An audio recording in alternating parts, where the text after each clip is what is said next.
नमस्कार दोस्तों, ये हमारा फोर्थ वीडियो है। इसमें हम मास वेस्टिंग कवर कर रहे हैं। इससे जो पहले वाला वीडियो था उसमें मैंने आपको वेदरिंग एंड सॉइल फॉर्मेशन का जो सेकंड पार्ट था वो बता दिया था। ये वाला वीडियो मास वेस्टिंग के लिए है। So what is mass wasting? Mass wasting की सिंपल सी डेफिनेशन है the detachment and movement of weathering product down slope under the influence of gravity. तो जो भी रॉक मास है हमारा, वो जब वेदर्ड होता है बिकॉज ऑफ केमिकल वेदरिंग और फिजिकल वेदरिंग, तो जब उसका मूवमेंट होता है बिकॉज ऑफ ग्रेविटी, तो उसे हम कहते हैं मास वेस्टिंग। ठीक है, तो जितने भी मास वेस्टिंग आपके प्रोसेसेस होंगे उसमें जो मेन जो फोर्स रहेगा वो ग्रेविटी ही रहेगा। अब जो क्वेश्चंस आपके आते हैं एग्जामिनेशन में, वो बेसिकली क्लासिफिकेशन में से ही आते हैं। तो तीन बेसिस पे क्लासिफिकेशन करा गया है। एक तो डायरेक्शन ऑफ मूवमेंट, कि कहाँ डायरेक्शन हो रहा है उसका, वर्टिकल मूवमेंट हो रहा है या हॉरिजॉन्टल हो रहा है या डायगोनल हो रहा है, उसके बेसिस पर। जो दूसरा है वो है रेट ऑफ मूवमेंट, यानी कितनी तेजी से वो मूव कर रहा है, फास्ट मूव कर रहा है, स्लो मूव कर रहा है, और वाटर कंटेंट। और तीसरा जो बहुत इंपॉर्टेंट है वो है direction and type of movement. ठीक है, इस पे से बहुत सारे क्वेश्चन पूछे जाते हैं। इसको सिंप्लीफाइड क्लासिफिकेशन भी कहते हैं, सिंप्लीफाइड क्लासिफिकेशन।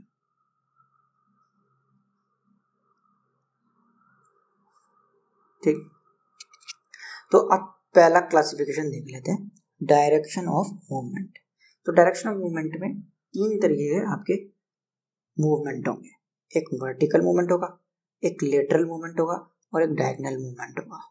ठीक है, तो जो वर्टिकल मूवमेंट होगा उसमें दो तरीके के मास वेस्टिंग आते हैं, rock fall and collapse fall.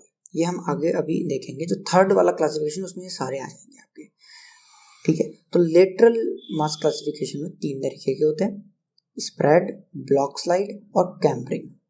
और लास्ट आता है diagonal mass movement, soil creep, slump, debris flow और सॉलिफ्लेक्शन। ये वाला जो आपका मूवमेंट होता है, मास मूवमेंट होता है, ये ज्यादा इंपॉर्टेंट है। ठीक है, अब दूसरा जो क्लासिफिकेशन है आपका, जो rate of movement of water content पे बेस्ड है, उसमें तीन वेराइटी आती है, एक वेरी रैपिड, एक स्लो मूवमेंट और एक रैपिड मूवमेंट। वेरी रैपिड जो होता है उसमें कोई वाटर कंटेंट रिक्वायर्ड नहीं होता, यानी बहुत फास्ट मूवमेंट होगा और बिना वाटर के, उसमें कोई वाटर नहीं होगा। तो इसमें चार आते हैं आपके, slump, debris fall, rock fall and rock slide. ठीक है, उसके बाद आता है स्लो मूवमेंट। तो इसमें दो आते हैं, एक क्रीप और एक सॉलिफ्लेक्शन। और तीसरा है रैपिड मूवमेंट, जिसमें हाई वाटर कंटेंट रिक्वायर्ड रहता है, इसे हम फ्लोवेज भी कहते हैं, इसका दूसरा नाम फ्लोवेज भी है। ठीक है, इसमें तीन फ्लो आते हैं आपके, अर्थ फ्लो, मड फ्लो और शीट वॉश। अब देख लेते हैं जो इंपॉर्टेंट क्लासिफिकेशन है, मैंने आपको बताया था सिंप्लीफाइड क्लासिफिकेशन। ये टाइप पे बेस्ड है, किस टाइप का क्लासिफिकेशन है, यानी किस टाइप का मास वेस्टिंग हो रहा है उस पर बेस्ड है ये। ठीक है, सो बेसिकली जो मास वेस्टिंग है उसमें हमारे पास चार टाइप के मास वेस्टिंग होते हैं। पहला ये है हमारा, उसको बोलते हैं फॉल, दूसरा है स्लाइड, तीसरा है फ्लो और फोर्थ है क्रीप। तो फॉल क्या होता है? फॉल बेसिकली क्या होता है, वर्टिकल मूवमेंट होता है वेदरिंग रॉक का under the influence of gravity without water content. तो इसमें कोई वाटर कंटेंट की आवश्यकता नहीं है और वर्टिकल मूवमेंट होगा, ये आपको याद रखना है। ठीक है, ग्रेविटी का इन्फ्लुएंस होगा और विदाउट वाटर कंटेंट। ठीक है, तो इसको कहते हैं फॉल। दूसरा हमने बताया आपको स्लाइड्स। तो स्लाइड्स में क्या होता है, movement of weathered rock down slope along the shear zones and planes, यानी जो shear zones होंगे आपके उसके अलोंग जब मूवमेंट होगा तो उसे कहा जाएगा स्लाइड्स। थर्ड मैंने आपको बताया फ्लो। तो फ्लो में क्या होता है, इसमें डायगोनल मूवमेंट होता है under the influence of gravity with saturated water content. इसमें जो सॉइल है वो कंप्लीटली सैचुरेटेड रहनी चाहिए वाटर से, तभी फ्लो होता है। और क्रीप जो होता है उसमें होता है very slow and unnoticeable down slope movement. जब बहुत स्लो मूवमेंट होता है तो उसको हम कहते हैं क्रीप। तो पहली चीज देख लेते हैं हम, वो है फॉल। डेफिनेशन तो मैंने आपको बताई थी कि वर्टिकल मूवमेंट होता है under the influence of gravity without water content. अब 3 तरीके के फॉल होते हैं, एक होता है रॉक फॉल, एक होता है डेब्रिस फॉल और एक होता है अर्थ फॉल। तो रॉक फॉल जो होता है वो बेसिकली जब पूरा का पूरा ब्लॉक, यानी मान लीजिए कोई रॉक है और उसका इतना बड़ा ब्लॉक नीचे गिर जाए इस तरीके से, तो उसको कहते हैं हम रॉक फॉल। ठीक है। Granular and block disintegration process किस प्रोसेस की वजह से होता है? Granular and block disintegration process की वजह से होता है। फिर आता है डेब्रिस फॉल। डेब्रिस फॉल में rapid movement of loose material down slope, boulder and large sediment fall. ठीक है। फिर आता है अर्थ फॉल। अर्थ फॉल में rapid movement of finer material. देखो डिफरेंस क्या है मैं बताता हूँ।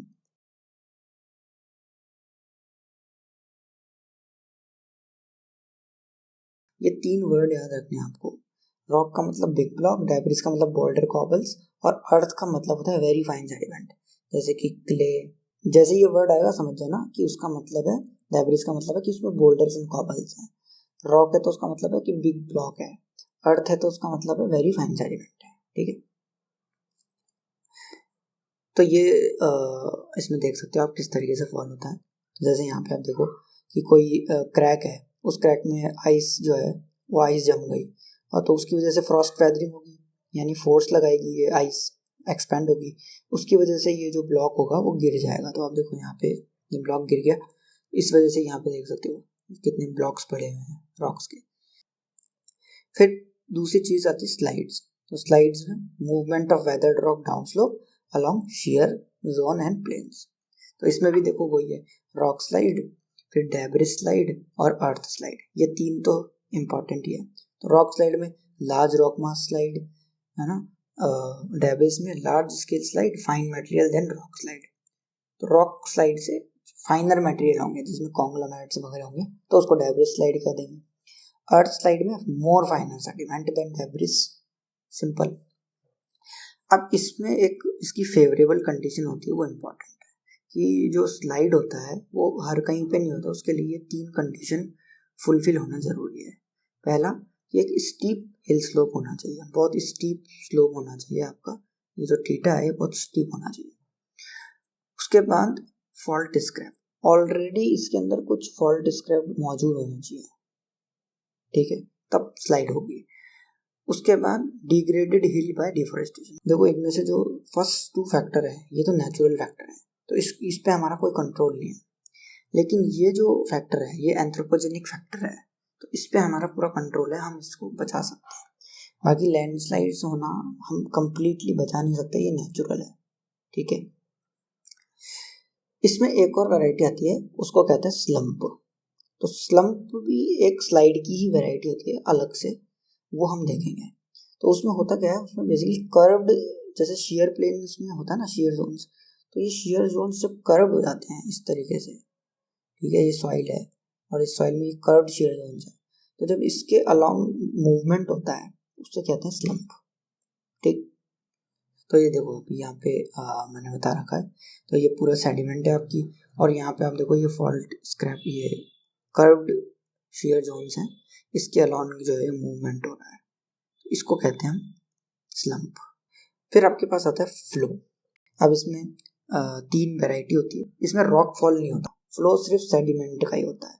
तो इसलिए देखो यहाँ पे 3 ही वैरायटी होती है। डेब्रिस, जब कॉन्ग्लोमेरेट्स और ये सब फ्लो कर रहे हैं आपके डाउन स्लोप, या अर्थ फ्लो जब फाइन सेडिमेंट्स फ्लो करती है, उसको लहर भी कहते हैं। तो debris flow of volcanic material saturated with water, ठीक, या मड फ्लो जिसमें बिल्कुल ही फाइन ग्रेन मटेरियल होती है with high water content.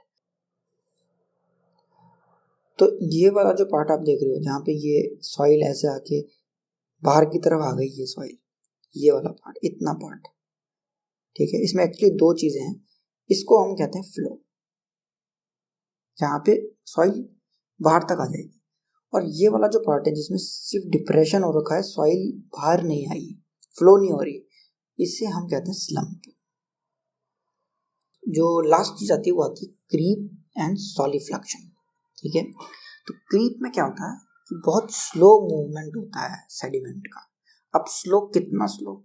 Slow का मतलब मिलीमीटर पर ईयर और सेंटीमीटर पर ईयर, यानी बहुत ही कम।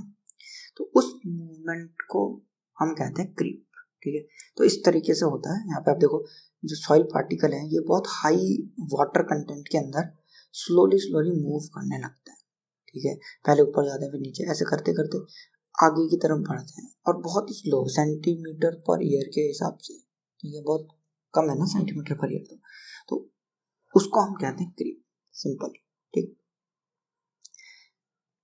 इसमें जो लास्ट चीज आती है इंपॉर्टेंट, वो आती है प्रिवेंशन मेजर्स ऑफ लैंडस्लाइड। ठीक है, देखो ये टॉपिक मैंने यहाँ पे बहुत मतलब मेन पॉइंट्स बता रखे हैं।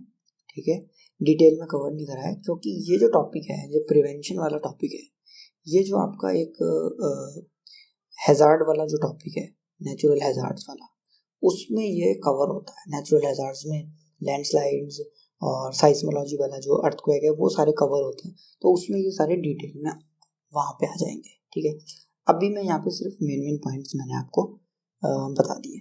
ठीक है, तो इसमें अब देख लेते हैं प्रीवियस ईयर क्वेश्चन क्या पूछे हैं। What do you understand by mass wasting? तो बता देना कि movement of weathering product down slope under the influence of gravity. ठीक है, और यही है। इसमें दूसरा क्वेश्चन है describe different processes of mass wasting, तो वही हमें बताना है, जो भी प्रोसेसेस काम कर रहे हैं। What are the prevention measures of, इतने से सारे ही पूछ लिया। What are the prevention measures to mitigate the risk of hazard due to mass wasting. ठीक है, फिर आ गया why is solifluction more common in cold climate than in temperate climate.